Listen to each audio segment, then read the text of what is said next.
నెల 26వ తేదీ నుంచి అసెంబ్లీ బడ్జెట్ సమావేశాలు జరుగుతున్నట్టుగా వార్తలు వస్తా ఉన్నాయి. రేవంత్ రెడ్డి ప్రభుత్వం అధికారంలోకి వచ్చి 2.5 ఏళ్లైంది. సగం కాలం పూర్తయింది.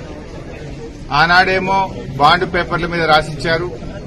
రాహుల్ గాంధీ, ప్రియాంక గాంధీ, రేవంత్ రెడ్డి, సోనియా గాంధీ అందరూ కూడా 100 రోజుల్లో 6 గ్యారెంటీలు అమలు చేస్తామని హామీలు ఇచ్చారు. 100 రోజులు కాదు, 800 రోజులు పూర్తయినా ఇప్పటికీ 6 గ్యారెంటీలు అమలవుతున్నటువంటి దాఖలాలు లేవు.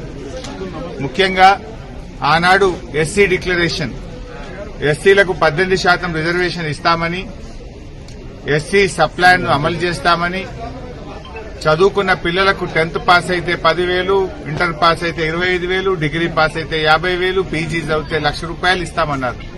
ఈ రోజు వరకు ఒక్క పిల్లవాడికి కూడా ₹1 ఇచ్చిన పాపాన పోలేదు. కేసీఆర్ గారు ఇస్తున్న ఫీజు రియంబర్స్మెంట్ డబ్బులు కూడా ఈ రోజు ఎస్సీలకు వస్తున్న పరిస్థితి లేదు. బీసీ సప్లాన్ అని సిద్దిరామయ్యను తోలుకొచ్చారు. సిద్దిరామయ్య గారు ఆ రోజు బీసీ సప్లాన్ ఇనాగ్రేషన్ చేస్తూ బీసీలకు 42% రిజర్వేషన్ ఇస్తాం, సంవత్సరానికి 20,000 కోట్ల బడ్జెట్ ఇస్తాం, సప్లాన్ అమలు చేస్తామని చెప్పి బీసీలను మొండి చేయి చూపింది కాంగ్రెస్ పార్టీ.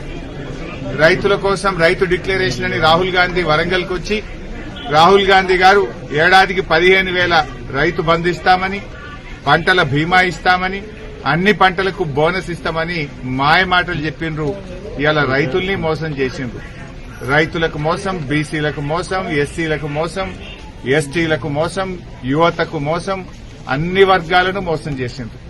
ముఖ్యంగా నేను రాష్ట ఉప ముఖ్యమంత్రి బట్టి విక్రమార్క గారిని డిమాండ్ చేస్తా ఉన్నా, ఎల్లుండి పెట్టే బడ్జెట్ సమావేశాల్లో ఈసారైనా ₹4,000 పెన్షన్ ప్రవేశపెట్టాలని డిమాండ్ చేస్తా ఉన్నా. ఆనాడు అవ్వాతాతలకు 200 ఉన్న పెన్షన్ కేసీఆర్ గారు 2,000 చేస్తా అంటే చేసి ఇచ్చిండ్రు.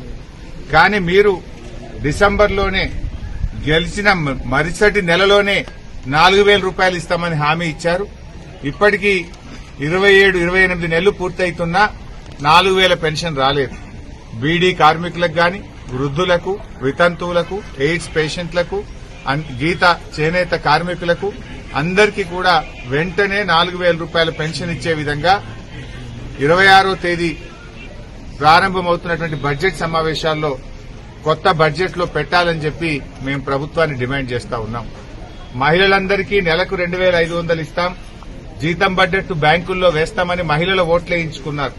ఇప్పటిదాకా మహిళలకు నెలకు 2,500 ఒక్కరికి కూడా పడ్డ పరిస్థితి లేదు. తక్షణమే ఈ బడ్జెట్ లో నెలకు 2,500 మహిళలకు ఇచ్చే విధంగా బడ్జెట్ రూపొందించాలని బట్టి విక్రమార్క గారిని డిమాండ్ చేస్తా ఉన్నా. ఇందిరమ్మ ఆత్మీయ భరోసా అని పోయిన బడ్జెట్ లో చెప్పారు. మళ్లీ కొత్త బడ్జెట్ వస్తుంది కానీ ఇప్పటికీ ఆత్మీయ భరోసా కూలీలకు అందింది లేదు. అంటే మీ బడ్జెట్ కూడా ఒక విలువ లేకుండా చేసినారు.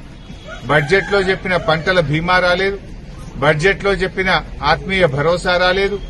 యువత కోసం బడ్జెట్ లో గొప్పగా స్పీచ్లు కొట్టిండ్రు, బల్లలు దర్శిండ్రు అసెంబ్లీలో. కానీ ఇంతవరకు రాజీవ్ యువ వికాసం అమలు కాలేదు. ఏ ఒక్క యువతి యువకులకు ₹1 సహాయం చేయలేదు.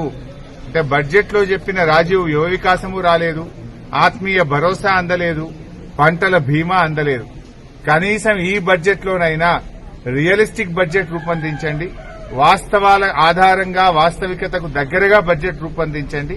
బడ్జెట్ లో 4,000 పెన్షన్ ఇవ్వాలని, మహిళలందరికీ నెలకు 2,500 ఇచ్చిన హామీని అమలు చేసే విధంగా నిధులు పొందుపర్చాలని చెప్పి బీఆర్ఎస్ పార్టీ పక్షాన డిమాండ్ చేస్తా ఉన్నాం.